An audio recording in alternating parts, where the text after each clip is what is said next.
OK, maintenant, on est rendu à l'autre étape des fameux tarales, hein? Et c'est l'étape où on fait bouillir les fameux, vous les voyez, ils sont tous alignés ici, les fameux tarales que Sabrina va nous donner un par jour. Oui. Parce que les temps sont difficiles. Oui. Donc, il faut les faire bouillir et après ça, on les enlève, on les fait sécher et c'est après ça qu'on les envoie au four. Donc là, elle les fait bouillir. 15 secondes. 15 secondes jusqu'à ce qu'ils remontent à la surface, non? Yeah. On les laisse là, 15 secondes, le temps qu'ils remontent à la surface. Et là, on voit le résultat. Hein, ils ont comme gonflé un peu genre semi-cuit, comme un bagel. Les bagels sont faits comme ça. Hein, ceux qui sont allés dans Outremont, là, dans les shops à bagels, puis que vous avez assisté au processus, là, ils font la pâte, puis après ça, ils la font lever. Après ça, ils la font bouillir, cuire dans l'eau. Puis après ça, ils s'en vont la mettre au four.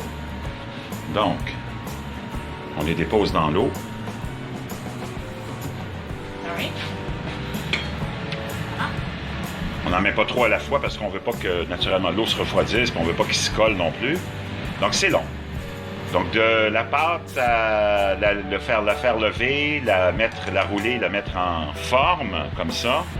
Après ça, les faire bouillir. Après ça, les faire cuire au four. C'est 3-4 heures au moins, hein, ça? Oui.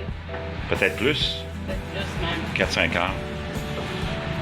Donc là, il faut attendre qu'il ça lève. Donc, ça peut être comme, on dit 15 secondes, mais c'est plus genre 1 minute. Donc, elle est en train de boire un gin tonic. Moi, je bois plus depuis 1 an et demi, mais ça me dérange pas qu'elle boive. Comme ça me dérange pas que les gens fument 15 cigarettes autour de moi. Pas souvent. Mais elle boit pas souvent, une fois de temps à autre. C'est bien correct. Moi, c'est pas parce que j'ai arrêté de boire que tout le monde doit arrêter de boire aussi, là. C'est une question de choix. Il faut surtout pas emmerder les autres avec ses propres choix quand c'est question de se priver de quelque chose. Là, on les enlève, puis elle les dépose juste pour les sécher, les égoutter, les refroidir avant de les envoyer. Les comptoirs sont propres. Les comptoirs sont propres. Elle veut juste vous mentionner que les comptoirs sont propres. Oui. Nettoyer avec du vinaigre. Nettoyer avec du vinaigre. Ouais. Jeff Garden qui nous dit « J'adore la bouffe italienne ». C'est ça qu'on veut apprendre. Mais c'est très bon, JF. Tu peux aller t'en acheter si tu veux, comme je disais tout à l'heure. C'est sûr que c'est des commerciaux, hein?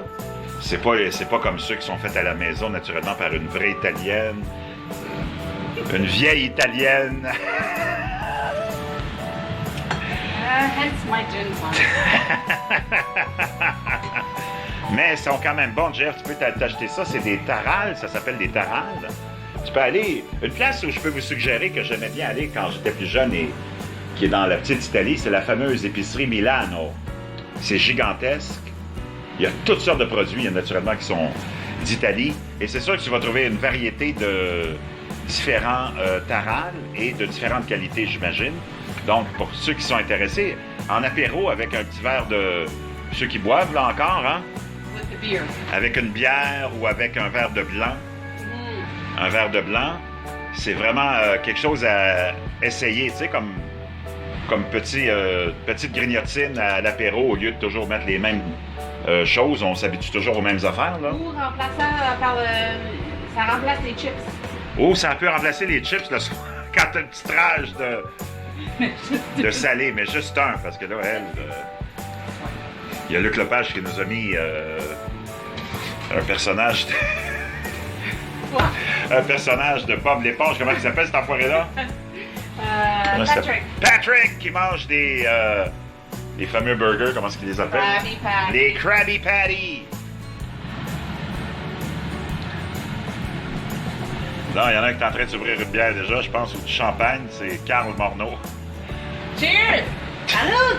Donc, elle va continuer ça, elle va procéder à la cuisson de toute cette armée de petits rouleaux que vous voyez là, hein, qui ont vraiment la forme d'une espèce de pretzel, semi-pretzel, semi-bagel.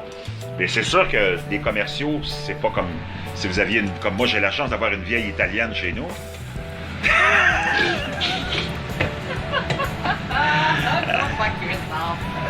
Donc, si vous n'avez pas la chance d'avoir une vieille italienne chez vous, ben vous allez vous en acheter. Je pense que je vais avoir un coup de spatule de métal.